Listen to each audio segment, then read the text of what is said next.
porque a gente não tem um distanciamento de historiador que está olhando para a Grécia Antiga, para o descobrimento do Brasil, né?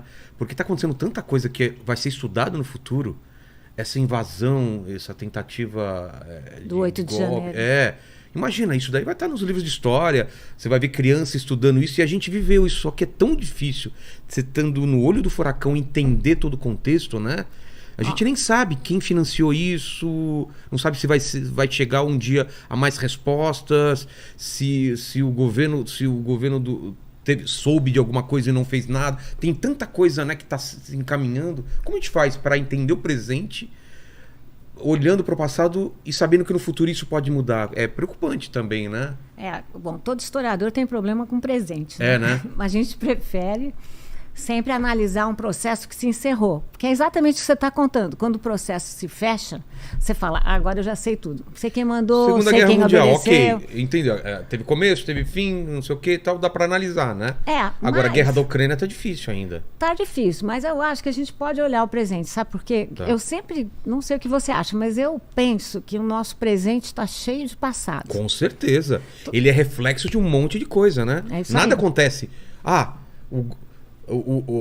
Aquela invasão aconteceu naquele dia. Não. É uma sequência de dominós que foram caindo, não é? Então, a gente fica pensando assim, história só estuda o que muda. Não é verdade. História estuda também o que repete. E a gente tem muitas estruturas que repetem. Você São citou cíclicas. o 8 de janeiro. Certo. É uma amostra do nosso autoritarismo. E né? também ecoa com a invasão do Capitólio. Ecoa, mas com uma diferença muito importante. Aqui já está provado que houve uma relação muito forte com as Forças Armadas. Exato, e lá não. Lá foi não. repelido. Lá Tanto não. teve As morte, Forças Armadas entraram lá para Exato. repelir. Isso faz uma diferença muito Pô, grande. faz. E mais, as Forças Armadas têm uma história histórica, eles têm um passado para a gente pensar. Não é? Desde a Guerra do Paraguai, pega o golpe da República de 1889, o Exército deu um golpe em cima dos civis que achavam que estavam dando um golpe na monarquia. Pega 30, pega 64. Então, quando você está analisando o presente, você não está esquecendo de tudo isso. Não, você tem que pensar por que é que nós construímos essa ideia de que as Forças Armadas, que têm uma importância muito grande, são uma espécie de poder moderador da democracia. Não são. Né? São fiel da balança da democracia. Não são. As Forças Armadas têm um papel muito importante na nossa segurança, manter os espaços, manter a ordem, mas elas são um poder neutro. Elas têm que obedecer o executivo. E o que a gente está vendo é um movimento em que as Forças Armadas estão ganhando um lugar na nossa política. Uma independência perigosa. Muito. Durante o governo passado, o ministério que foi montado foi o maior ministério militar. Mais do que durante a ditadura militar. É mesmo? Mais? E foram distribuídos postos para 6 mil militares entraram em postos da sociedade civil. Então, o que a gente tem que pensar? Na longa duração, na cauda longa, né? Sim. Quais são as consequências disso? O que significa politizar as Forças Armadas dessa maneira?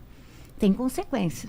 Né? Então, é claro que a história, você está coberto de razão. Essa história do 8 de janeiro, ainda nós vamos descobrir muitas coisas. Mas a gente já descobriu muita coisa também. Né? O que, por exemplo? Bom, em primeiro lugar, é esse conluio Sim. com as Forças Armadas. Segundo lugar... E que ainda não foi resolvido, né? Não. Ainda é um problema, nenhuma. é um pepino para o Lula. É uma questão muito forte, porque você também não pode governar sem. Exato. E como é que você faz? E como é que você pune os culpados? Porque também a sociedade brasileira, não sei o que você acha, Vilão, mas eu acho que um dos nossos grandes problemas é a anistia. Claro, é a falta de punição. A gente não é a pode certeza, anistiar. ou quase certeza que... Da impunidade. Da impunidade. Ou vai demorar, ou vai ser impune.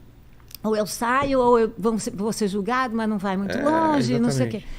Ele olha para o prêmio, vale a pena porque... o que ele pode pagar é muito pouco ou não vai acontecer. Ou não vai custar nada. Não vai custar nada. Então, eu vou arriscar. Exato. A gente tem que parar com isso. A gente tem que fazer o Estado cumprir, não inventar, mas cumprir com a Constituição.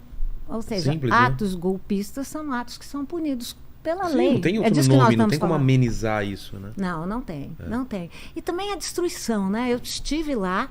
Há pouco estive lá, até fiz um vídeo sobre isso. Depois? Depois. E aí? É inacreditável. Triste, né? E pra O quê? relógio lá de... O relógio. Passou por tanta coisa